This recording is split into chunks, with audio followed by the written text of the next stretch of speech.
नमस्कार। आज 15 अगस्त है। आज हमारे देश को आजाद हुए पूरे 66 वर्ष हो चुके हैं। आज हम इन 66 वर्षों की बात नहीं करेंगे, बल्कि हम बात करेंगे संघर्ष के उन 90 सालों की जिनकी शुरुआत हुई सन 1857 से।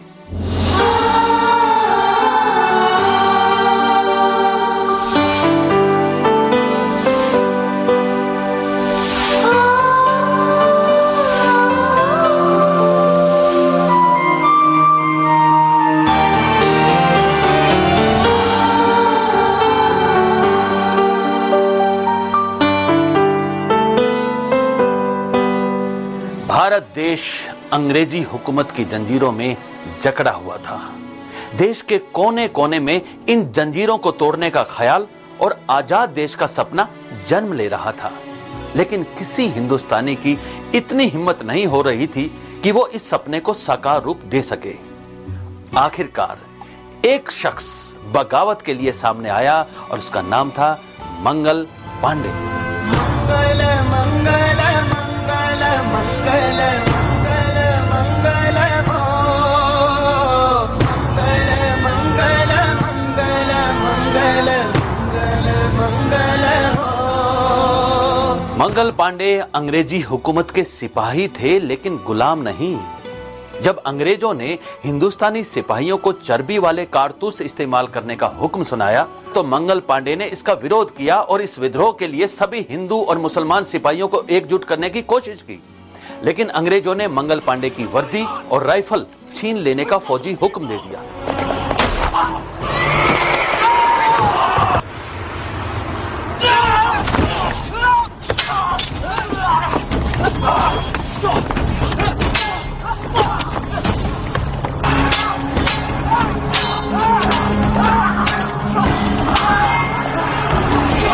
फांसी तो लगती है सिर्फ तन को, कौन सपनों को फांसी लगाए। फांसी तो लगती है सिर्फ तन को, कौन सपनों को फांसी लगाए। यहीं से विद्रोह की इस चिंगारी में मंगल पांडे के बलिदान ने आग में घी का काम किया और हर तरफ अंग्रेजी हुकूमत का विरोध होने लगा। मंगल पांडे की फांसी रंग लाई। सैनिकों ने अंग्रेजों का हुक्म मानने से इनकार कर दिया और चर्बी वाले कारतूस और राइफलें फेंक दी। 85 और सैनिकों की वर्दी छीन अंग्रेजी हुक्मरानों ने सैनिकों को बंदी बना लिया।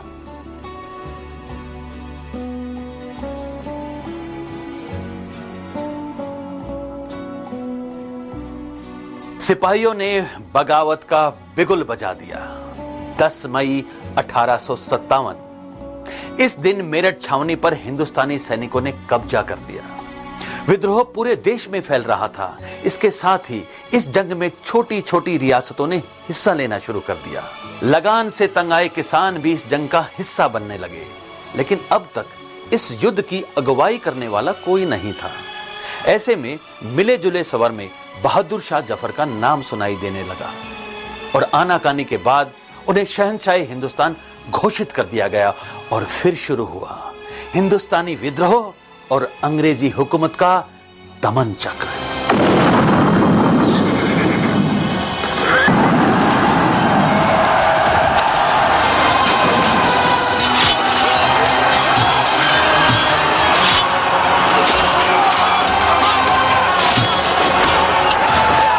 क्रांति की मशाल अलग अलग हाथों से होती हुई आगे बढ़ती रही।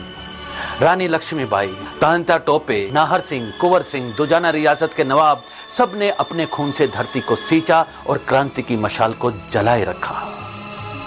उधर बहादुर शाह जफर के 3 बेटों का कत्ल कर दिया गया और बहादुर शाह जफर को कैद कर रंगून भेज दिया गया, जहां वो अपनी सरजमी में समा जाने के लिए तड़फते रहे और अपने नसीब को कोसते रहे।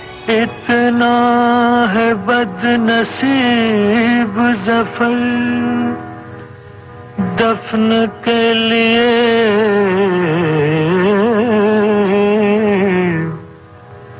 दो गज जमीन भी न मिली, कोई यार में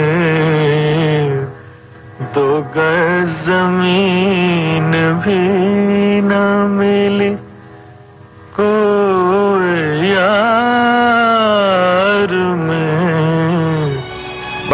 की बात है, क्रांति की इस मशाल की लो अब मध्यम पड़ने लगी थी। रजवाड़ों की आपसी फूट और अंग्रेजी पिट्ठों ने इसे बुझाने की पुरजोर कोशिश की। देश को जान माल का भारी नुकसान उठाना पड़ा। इस क्रांति में शहीद होने वालों में हरियाणा का बड़ा योगदान है।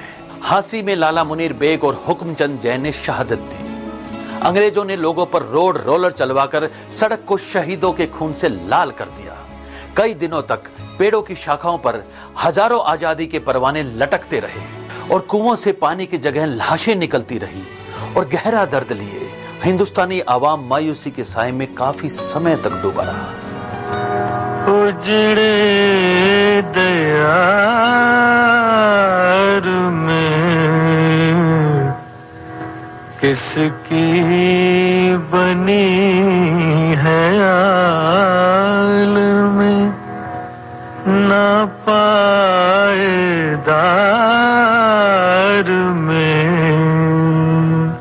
हिंदुस्तानी आवाम को मायूसी के इस साए से उभारा स्वामी दयानंद सरस्वती जी ने। आर्य समाज की स्थापना कर भारतीयों को भारतीय होने का एहसास स्वामी जी ने ही करवाया था। उन्होंने ही कहा था कि भारत भारतीयों का है। देश में स्वराज का नारा देने वाले शायद वो पहले व्यक्ति थे और माना यह भी जाता है कि 1857 की क्रांति के असल कर्णधार भी स्वामी जी ही थे। क्रांति की योजना इनके नेतृत्व में ही तैयार की गई थी। वे अपने प्रवचनों में श्रोताओं को राष्ट्रीयता का उपदेश देते और देश के लिए मर मिटने की भावना भरते थे।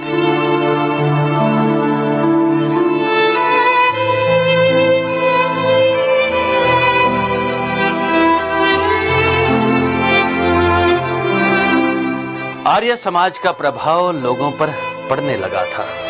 खासकर उत्तर भारत में लोगों ने इसे सर आंखों पर लिया। इसी दौर में स्थापना हुई इंडियन नेशनल कांग्रेस की और साल था 1885।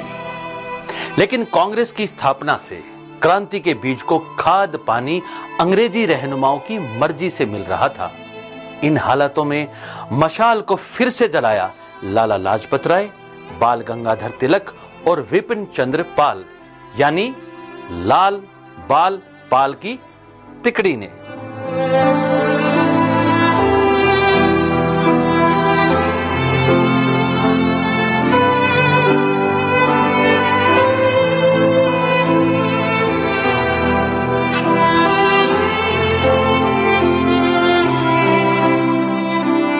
इन महान नेताओं के विचार कांग्रेसी नेताओं के विचारों से मेल नहीं खाते थे, इसलिए इन्हें गरम दल का नेता माना जाता था। कांग्रेस के सालाना अधिवेशन के बारे में इनका कहना था कि साल में एक दिन बैठक करने से आजादी हासिल नहीं की जा सकती। उसके लिए निरंतर प्रयास करने होंगे और लोगों के बीच में पहुंचना होगा, उन्हें प्रेरित करना होगा। इसके लिए शुरुआत हुई गणपति और शिवाजी उत्सव की, ताकि धर्म के बहाने लोगों को इकट्ठा कर एकजुट किया जा सके।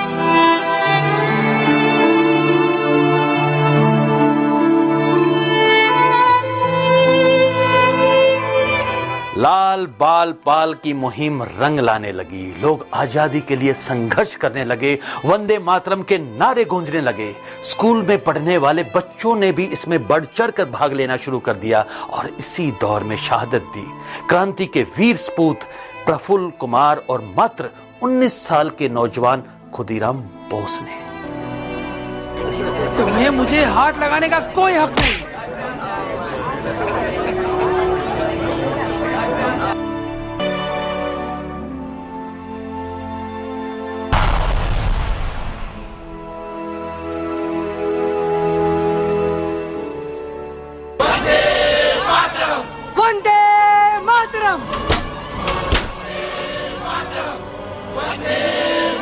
ये क्रांतिकारी बंगाल में इतना प्रसिद्ध हुआ कि बंगाल में बच्चे बच्चे की जुबान पर खुदीराम का नाम था और खुदीराम बोस जैसे शहीदों का खून पुकार पुकार कर हिंदुस्तान की आजादी मांग रहा था। ये पुकार लंदन में पढ़ाई कर रहे मदन लाल ढींगरा को बेचैन कर रही थी। उसने अंग्रेजों से बदला लेने की ठान ली। 1 जुलाई 1909 इंडियन नेशनल एसोसिएशन के सालाना समारोह में शामिल होने के लिए आए कर्जन वायली पर मदन लाल ने गोलियां दाग दी।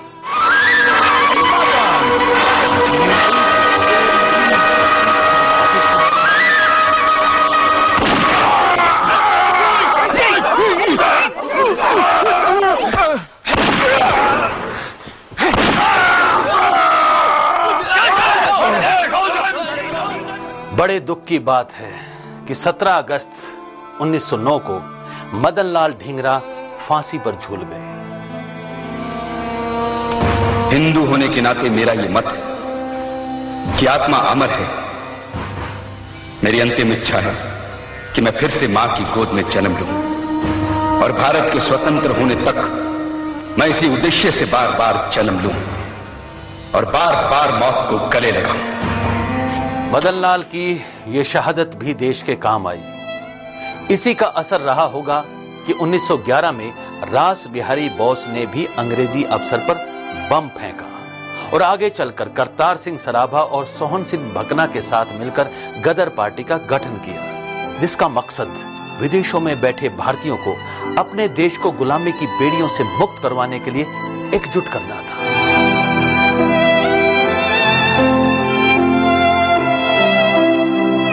क्रांति से आजादी तक का सफर यूं ही चलता रहेगा। आगे बढ़ने से पहले लेते हैं एक छोटा सा ब्रेक। आप देखते रहिए A1 तहलका हरियाणा।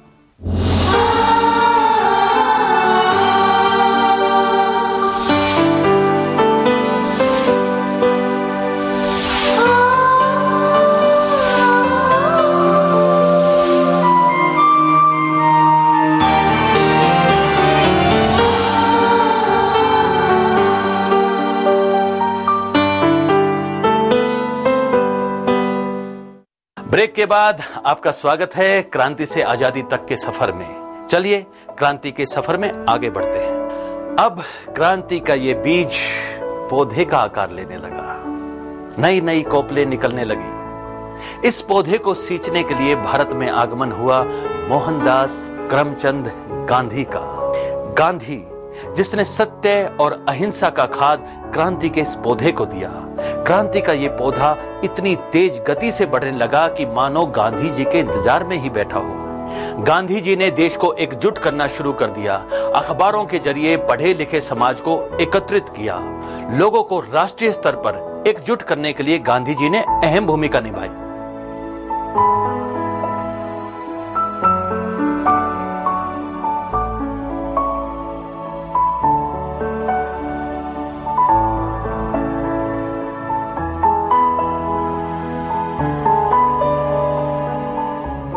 गांधी जी का आकर्षण पूरे देश में फैल रहा था। बच्चे से लेकर नौजवान तक उनके नक्शे कदम पर चलने लगे थे। भगत सिंह, राजगुरु, सुखदेव, चंद्रशेखर आजाद जैसे बालक गांधी जी को अपना आदर्श मानने लगे थे। लेकिन तभी अंग्रेजों ने जुल्म की हद को पार कर दिया और जलियांवाला बाग में निहत्थे लोगों पर गोलियां बरसा दी।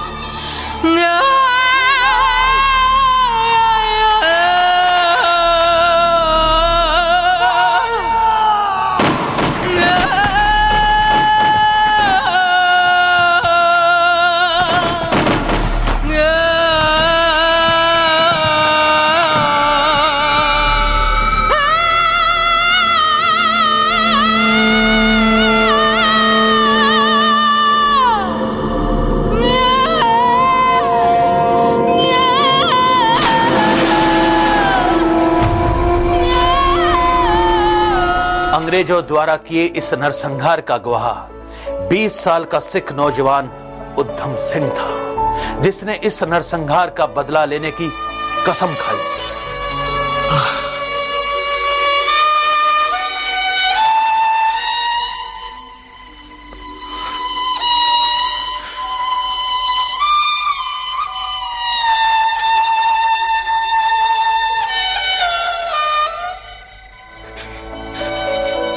इस नरसंहार ने हिंदुस्तान की आत्मा को हिलाकर रख दिया।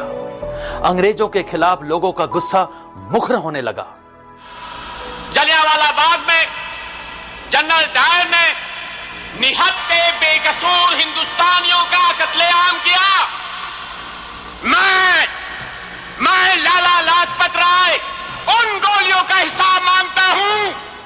हालात ऐसे हो गए थे कि सारा देश गुस्से में था और सारे देश में बदले की आग धधक रही थी। लेकिन ऐसे में भी गांधी जी ने अहिंसा का ही रास्ता अपनाते हुए असहयोग आंदोलन की शुरुआत की।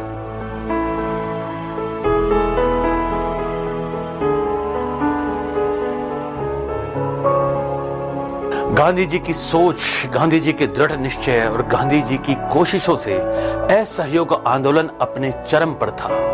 इसके परिणाम भी सामने आ रहे थे। ऐसा लग रहा था जैसे गुलामी की बेड़ियां अब टूटने ही वाली है। लेकिन 1922 में गुस्साई भीड़ ने चोरा चोरी में पुलिस चौकी पर हमला कर दिया और 22 अंग्रेज सिपाहियों को जिंदा जला दिया।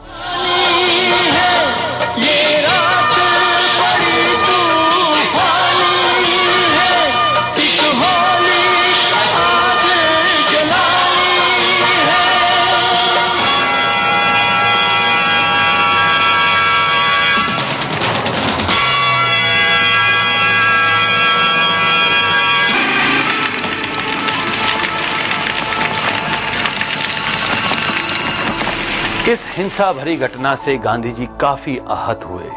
उन्होंने असहयोग आंदोलन वापस ले लिया। उनके इस फैसले से गांधी जी को आदर्श मानने वाली पीढ़ी पर गहरा असर पड़ा। ले लिया। उन्होंने कहा, स्वतंत्रता के लिए अभी अपना देश पूरी तरह तैयार नहीं है।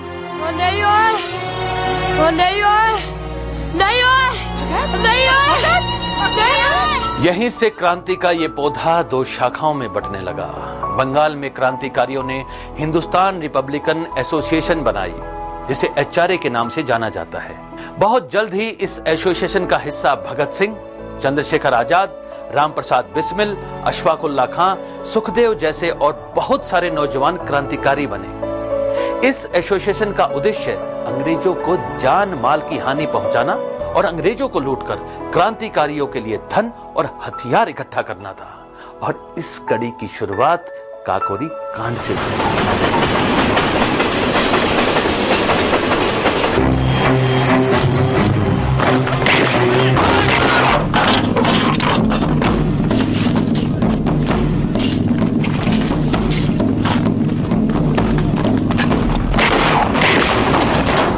अब जबकि क्रांति का ये पौधा पेड़ का रूप ले रहा था, इसकी दोनों शाखाएं तेजी से बढ़ रही थी। गरम दल के लोग जल्द से जल्द अंग्रेजों को भारत से खदेड़ना चाहते थे और इसी रास्ते पर चलते क्रांति के इस पेड़ को हिलाने के लिए अंग्रेज लेकर आए साइमन कमीशन, जिसका देश भर में जोर शोर से विरोध हुआ।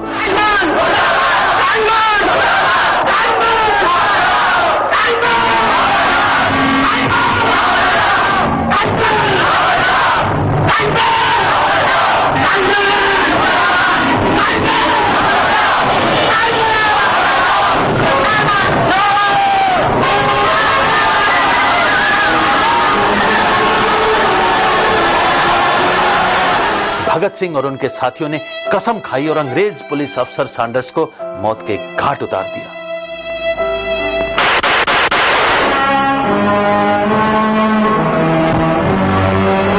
सैंडर्स की मौत के बाद अंग्रेज बौखला गए और क्रांतिकारियों को पकड़ने के लिए पूरी ताकत लगा दी। लेकिन लोगों में देशभक्ति का जज्बा दिन ब दिन बढ़ रहा था। भगत सिंह और उनके साथी रातों रात क्रांति के नायक बन गए। भगत सिंह और साथियों ने सोचा कि ऐसी छोटी मोटी घटनाओं से कुछ नहीं होने वाला। फिर उन्होंने एक ऐसा फैसला लिया जिससे क्रांति की लहर पूरे देश में आग की तरह फैली और बहरे अंग्रेजों के कान खुल गए। ये घटना थी असेंबली में बम फेंकने की।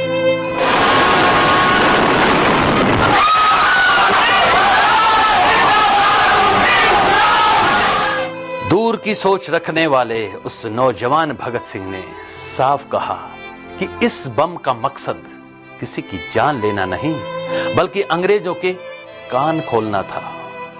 अपनी गिरफ्तारी देकर अदालत के जरिए इंकलाब का मतलब पूरे देश तक पहुंचाना था। बार बार इंकलाब का नारा लगाते हो, इसका मतलब भी समझते हो आप? इनकलाब एक लड़ाई है जुल्म और नाइंसाफी के खिलाफ।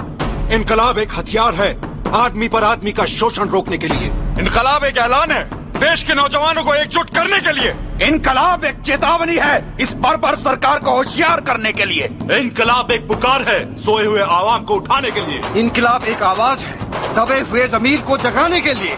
बहुत बहुत शुक्रिया, मतलब समझाने के लिए। उधर चंद्रशेखर आजाद की अगुवाई में भगत सिंह और साथियों को जेल से निकालने की योजना बनाई जा रही थी, लेकिन क्रांति के इस पेड़ की जड़ों को अब दीमक कुरेदने लगी थी। कुछ गद्दारों की बदौलत चंद्रशेखर आजाद को इलाहाबाद में अंग्रेजों ने घेर लिया, लेकिन आजाद ही रहे और अपनी आजादी से ही उन्होंने अपनी कुर्बानी दी।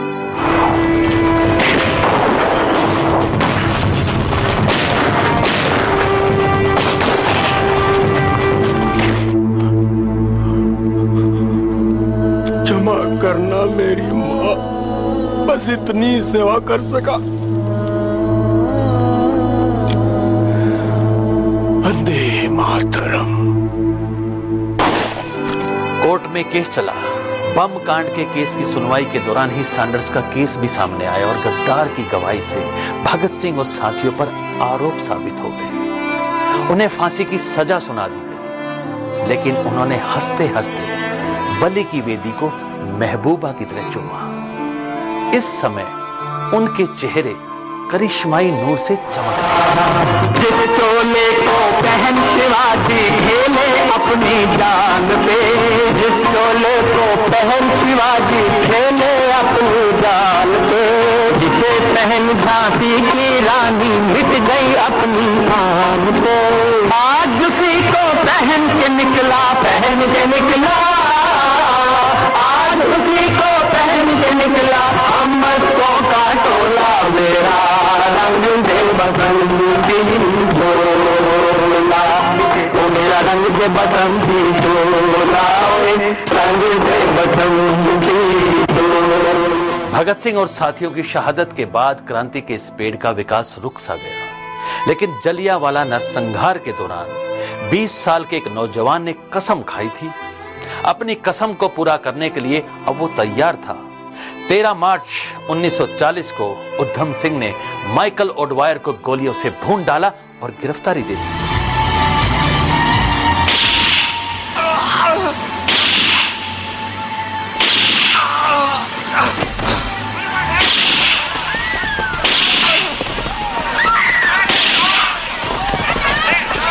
मैं अपनी जिंदगी का मकसद पूरा कर चुकिया।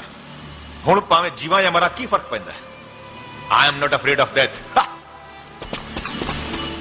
और इंतकाम का सुकून अपने चेहरे पर लिए फांसी के फंदे पर झूल गया।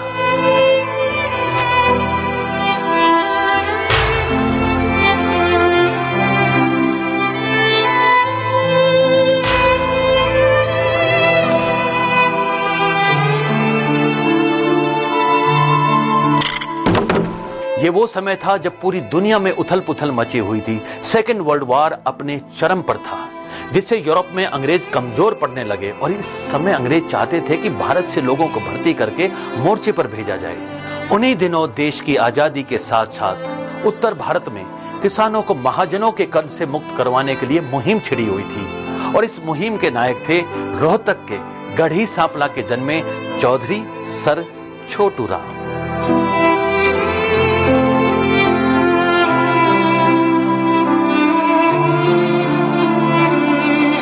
उन दिनों की यूनियनिस्ट पार्टी के नेता और किसानों के मसीहा छोटू राम ने अंग्रेजों की कमजोरी को समझा और उन्होंने अंग्रेजों के साथ बातचीत की और इस बातचीत में अंग्रेजों से यह समझौता हुआ कि यदि भारतीय सैनिक अंग्रेजों के लिए लड़ेंगे तो बदले में अंग्रेज भारत को आजाद कर देंगे। इस पर छोटू राम ने हरियाणा के लगभग 22,000 लोगों को अंग्रेजों की सेना में भर्ती करवाया। ये वही समय था जब सुभाष चंद्र बोस ने आजाद हिंद फौज खड़ी की और अंग्रेजों के खिलाफ लड़ने की ठानी और उन्होंने नारा दिया था, तुम मुझे खून दो, मैं तुम्हें आजादी दूंगा।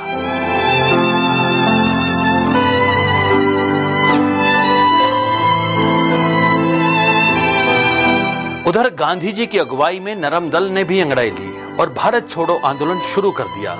आजादी की लड़ाई अब चरम पर थी। नरम गरम सब एक ही सुर में थे, अंग्रेजों भारत छोड़ो।